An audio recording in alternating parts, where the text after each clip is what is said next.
Rune Djuros, du chef-manager ombord av Norge nå, og hva det? Det det som man kallar som en hovmastare, eller chefkocker. Han som tar av at køkere fungerar, og vøra ned til stier, og at gestur nøkter. Hvordan ser så en arbeidsdag til det ut? Først og fremst fikk man etter om alt køyre køyren, fikk køyren opp på køyre om morgenen, og ta så køyren opp på køyre om morgenen, alt går en gang, så får man hegret lakren om alt det som skal være, til at da man skipet så kan man ikke få vøre for det, så må man også negradere og vike fremtiden. Så tar jeg døveren kommer, så fylser man via at ta køyre som skal, hjelpe til til det negradere sånn og smakka sauser og supper og alt det som jeg skal til. Så uten dagen så fyrer jeg gammel til kveldene, til buffetene og alla karste.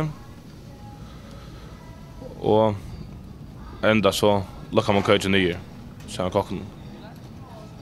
Hvordan er det å være kokkeren i skipet i Mondla landet? Ja, her som skipet noen så kan man si at det Färjas største hotell. Så att han månar här på en fall färjan till att det är så större till så iverdrivet. Och många när det är touch för 100 först. Man gör med till tusfall om dagen. Så det är utfordring. Och det är månaden och vet ni då Sean Hammer rottlar väldigt ofta. Ja, man ska sitta för allt är fast och sen tänker man också vanligtvis att allt är på plats. Var det en stor bröjting så att det att komma ombord av Norge här att kockast? Ja, det är absolut. Det var stora månader, ja. Men till bättre är det faktiskt några hotellen Arne som körde stora mångder. Inte så stora med här, men med stora mångder. Och stå ofta fyrtøy, sällskap nu. Så det är just en fyr mot mig. Men ja, det är en helt stor bröjt för mig. Och det är en stor och spännande uppgave att få fyra med stora köra. Hur snägt kockar är det som bor i Norge? Och sommar är vi 16 kockar. Det är vi mästene till mannarna och på skärm. Och vi är vid 5, 6, 6. Allt annat på snackar jag sånt. Men från 6 till 16. Så när kockar. Och hur så kommer menyerna ut? Är det samma menyerna av Atlanturen? Vi har Simmerdem som är Alkaste som har som menyerna jagnen sommar.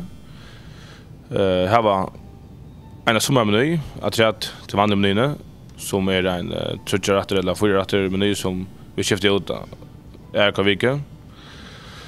20 veckor gångtöj och så har vi den påskameny och jolameny och så vidare. Så det här var ett standard alla kastekort och så har vi några examenyer som sagt sommarmenyer sort. Ett sånt nu. Nu har vi tåsa om imsa rätter som tid börjar vi ombord, men i morgon fick vi ett nu franskbröd till morgonmat och kvar köpa det till fram. Så vi köper franskbröd och bärtjöver, vi har en bägare ombord, bägarröj. Så det är alltid frukt och hemmagjort franskbröd och rubbbröd och wienerbröd och kakor, allt som rätt bägare in för morgon. Och har du märkt att folk är glada för det? Ja, det har absolut sälja rubbbröd är väldigt populärt till att det är annorlunda och smakar helt otroligt gott. Så till morgon så får man faktiskt hejdrunsiker och hejdrubbbröd och allt nybäkat, så det är fantastiskt.